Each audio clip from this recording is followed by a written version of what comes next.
Então vamos lá, pessoal, respondendo aí, eu vou falar agora dos principais hormônios relacionados quando a gente está falando justamente do metabolismo dos carboidratos. E para fazer essa explicação, essa resposta à pergunta, eu queria citar especialmente o quê? Especialmente 5 hormônios, tá? Então 5 hormônios que eu quero que vocês guardem, que vão ser os mais importantes quando a gente está falando aqui do metabolismo dos carboidratos. Então vamos lá. Vou falar primeiro de 2 hormônios. Vou falar da insulina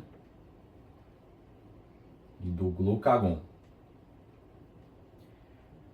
A insulina e o glucagon, eles são hormônios que têm efeitos diametralmente opostos. Vamos entender aqui o seguinte, vamos entender que ambos são produzidos na região do pâncreas, certo? Então a gente pega lá o órgão do pâncreas, e quando a gente vai ver ele na perspectiva histológica, a gente vê que o pâncreas tem uma porção endócrina. Nessa porção endócrina, a gente vai encontrar o quê? A gente vai encontrar ilhas de células.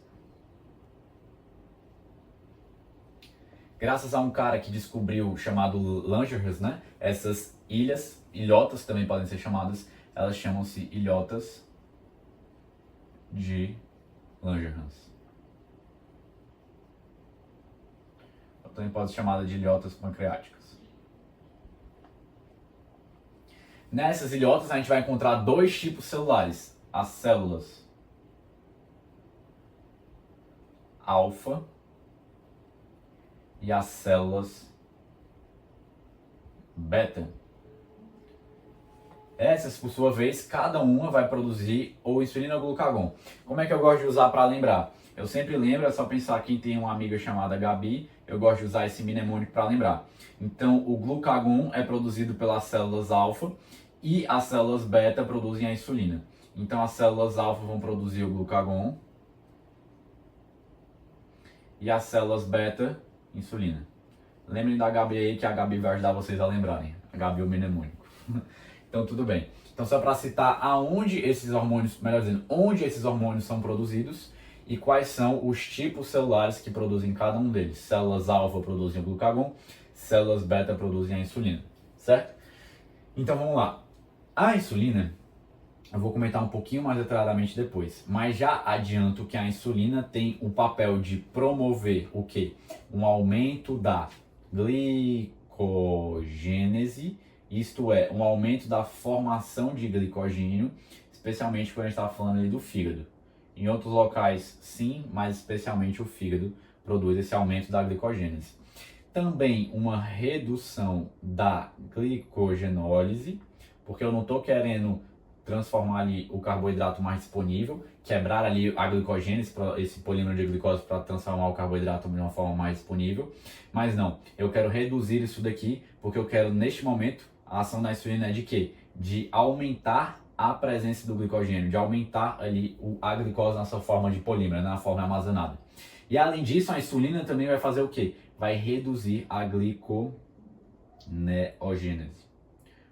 Ou seja, vai reduzir esse nascimento de novos carboidratos, de novas glicoses. Tudo bem? Então vamos lá. A insulina, eu quero que vocês guardem o quê? Qual o efeito o efeito geral da insulina? Esse é o que eu quero que fique principalmente guardado. Isso aqui é muito importante também. Mas o principal efeito da insulina é o quê? Abaixar a glicemia. Certo? Como ela vai abaixar a glicemia? É por meio desses diferentes processos. A insulina vai fazer isso antes de fazer esse processo da glicogênese. Antes de formar a glicogênio, a gente precisa que a glicose chegue dentro da célula. Então a insulina coloca a glicose dentro da célula. Depois que a glicose entrar dentro da célula, que vai dar-se início a esses processos todos aqui, certo? Existem uns detalhes, que existem alguns tecidos que não precisam muito dessa ação da insulina para conseguir captar adequadamente a glicose. Então, existem certos tecidos que têm um conjunto de células, como o nosso próprio cérebro, o sistema nervoso, que não dependem muito da insulina para regular a sua captação de glicose. Mas outros tecidos, como especialmente, vou colocar aqui um asterisco, mas especialmente o tecido muscular, precisa bem da insulina para conseguir todo esse processo de colocar a glicose para dentro, tá bom? E não só o tecido muscular, mas como vários outros tecidos do nosso organismo. Estou citando um exemplo. mas outros não, né? Então os autores citam geralmente o cérebro, é o principal exemplo. O cérebro não precisa muito de insulina para alterar a sua captação de glicose.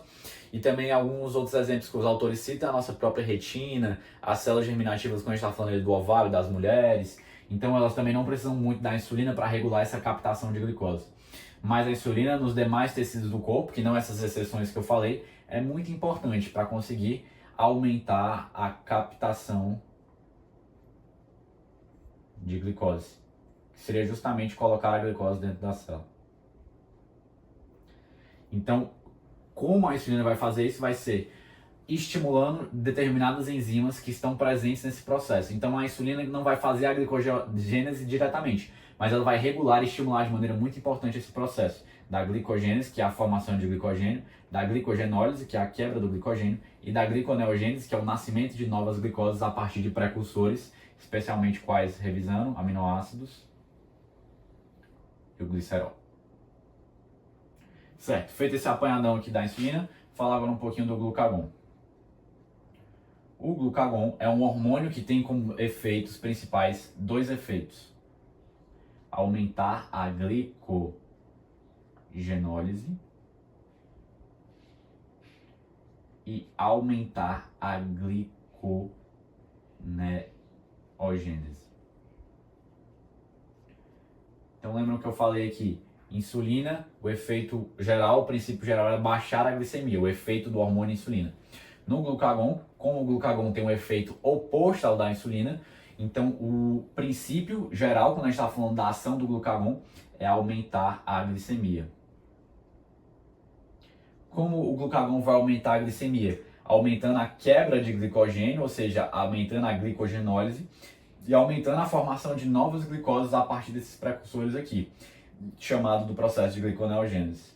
E também no meio disso tudo ele vai reduzir o processo de glicogênese, vai reduzir o processo de formação do glicogênio a partir da glicose, tá bom? Então a gente já vê aqui que é exatamente o oposto. Enquanto a insulina aumenta a glicogênese, o glucagon diminui a glicogênese. Enquanto a insulina diminui a glicogenólise, o glucagon aumenta a glicogenólise. Enquanto a insulina diminui a gliconeogênese, o glucagon aumenta a gliconeogênese, tá?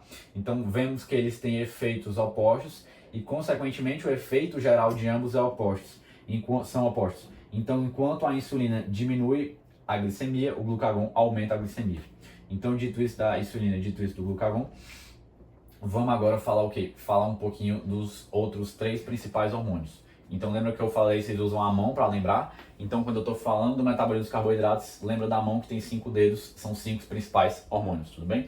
Então vamos lá. Os outros que eu quero citar com vocês é a adrenalina,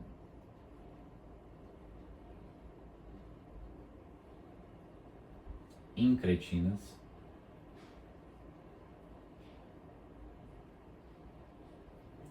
cortisol. Certo? Então vamos lá. A adrenalina inicialmente. Então vamos lá. A adrenalina é liberada especialmente em que estado que o nosso corpo se encontra. Eu vou citar mais pra frente, outro momento da aula. Mas quando a gente está numa atividade de luta ou fuga, lembra? A adrenalina é sistema nervoso simpático, luta ou fuga. Então a adrenalina vai fazer o quê? Vai estimular um aumento do glucagon. Por quê? Porque se eu estou na luta ou fuga, eu não estou precisando do maior aporte de glicose chegando no meu músculo, principalmente.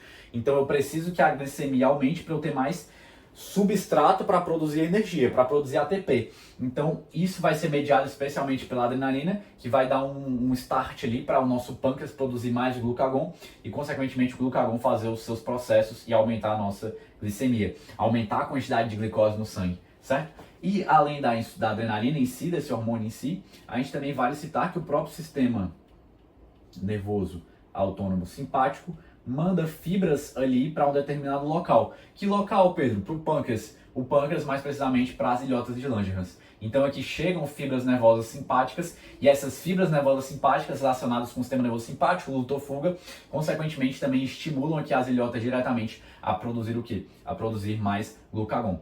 Isso vai se dar também aqui e vale citar. Então adrenalina, sistema nervoso simpático associado a esses dois aumentam o glucagon e consequentemente qual vai ser o efeito final da adrenalina? Aumento da glicemia. Certo? Vou deixar as incretinas por último. Vou falar aqui agora do cortisol. O cortisol, para quem não lembra, o cortisol é o quê? O cortisol também pode ser chamado de um dos glicocorticoides. Então, o cortisol pertence ao grupo dos glicocorticoides. Como o cortisol pertence ao grupo dos glicocorticoides, lembra que eu até citei na aula mais anterior, lá quando estava falando da adrenal, glicocorticoides. Por que tem glico aqui no começo do nome? Porque um dos efeitos principais dos glicocorticoides é aumentar a glicemia. Então a gente já espera o quê? Que o cortisol aumente a glicemia. Pedro, como é que o cortisol vai aumentar a glicemia? Vamos entender isso daqui. O cortisol vai fazer o seguinte, o cortisol ele tem um efeito catabólico de quebrar tecidos musculares, muitas vezes. Musculares também, musculares especialmente, outros tecidos também que contêm proteínas. Se eu estou quebrando, fazendo um catabolismo de proteínas, eu aumento a disponibilidade de aminoácidos circulantes. Esses aminoácidos, por sua vez, podem chegar no fígado e no fígado sofrer aquele processo da gliconeogênese. Quando passam por esse processo de gliconeogênese, a gente tem o nascimento de novos carboidratos. Se eu tenho um nascimento de novos carboidratos, eu tenho um aumento da glicemia. Certo? Então, o efeito esperado do cortisol realizado no nosso organismo é aumentar a glicemia por meio desse processo. Ele aumenta a disponibilidade dos aminoácidos ao quebrar tecidos proteicos do nosso organismo. E quando eu aumento esse substrato de aminoácidos, esses aminoácidos podem servir o quê? Para o processo da gliconeogênese e, consequentemente, para o nascimento de novas glicoses. Então, comentar agora o quê? Comentar agora, fechei aqui essa parte de cortisol, de adrenalina, comentar um pouquinho agora sobre as incretinas. Então, pessoal, as incretinas, elas são o quê? Os autores citam especialmente duas, certo? Elas são um grupo de hormônios e citam principalmente GLP-1 e GIP. Tudo bem? E as incretinas vão fazer o quê? As incretinas, elas são hormônios liberados, especialmente incretinas quais? GLP-1 e GIP. São hormônios liberados após haver ali a chegada de alimento no nosso trato gastrointestinal. Então, quando chega alimento ali, especialmente na região ali mais do duodeno, do estômago, transição com o duodeno, aquela região ali, especialmente, a gente vai ter um aumento da liberação de incretinas. E essas incretinas vão agir aumentando o quê? Aumentando a liberação da insulina. Faz até todo sentido, porque vamos pensar aqui juntos. Se as incretinas são liberadas, especialmente quando chega ali o alimento no nosso trato gastrointestinal, a gente já precisa preparar o nosso organismo para receber aqueles carboidratos que já vão chegar na nossa circulação sanguínea. Aqueles carboidratos que vão sofrer toda a digestão do nosso trato gastrointestinal e depois serem absorvidos. Então, para que haja essa preparação do nosso organismo, o que vai acontecer? Essas incretinas vão ser liberadas para já começar a aumentar a secreção de insulina. Então, a gente já vai preparando o nosso organismo para receber esses carboidratos que vão ser absorvidos. Então, as incretinas agem aumentando a secreção da insulina pelo nosso pâncreas, pela sua porção endócrina e, consequentemente, vai ocorrer todos esses efeitos aqui da insulina logo em seguida. Aumento da glicogênese, queda da glicogenólise e queda da gliconeogênese. Tudo para buscar baixar a glicemia, que tem a tendência de aumentar ali no estado pós-prandial e, consequentemente, fazer o quê? Aumentar ali a formação de glicogênio, aumentar o carboidrato, a glicose na sua forma armazenada, tá bom? Então, especialmente isso aqui das incretinas, que eu não queria deixar de falar. Então, recapitulando, os 5 principais, quais? Insulina, glucagon, cortisol, adrenalina e o grupo das incretinas. Incretinas, as quais, especialmente, GLP-1 e GIP.